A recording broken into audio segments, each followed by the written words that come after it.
সাইয়েদনা মুসা আলাইহিস সালাম জিজ্ঞেস করলেন, ইয়া রাব্বি, আল্লাহ আপনার কি ঘুমে ধরে না?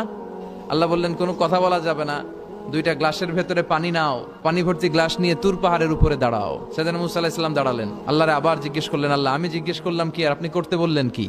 আল্লাহ বললেন, কথা বলো না, যা বলেছি তাই করো। তো মুসা আলাইহিস সালাম কিছু বলতে পারে না, পানি নিয়ে দাঁড়িয়ে রইলেন। মুসা আলাইহিস সালামকে আল্লাহ বললেন, তুমি দাঁড়িয়ে থাকো, আর ঘুম রে বললেন, ঘুম তুই মুসারে ধর।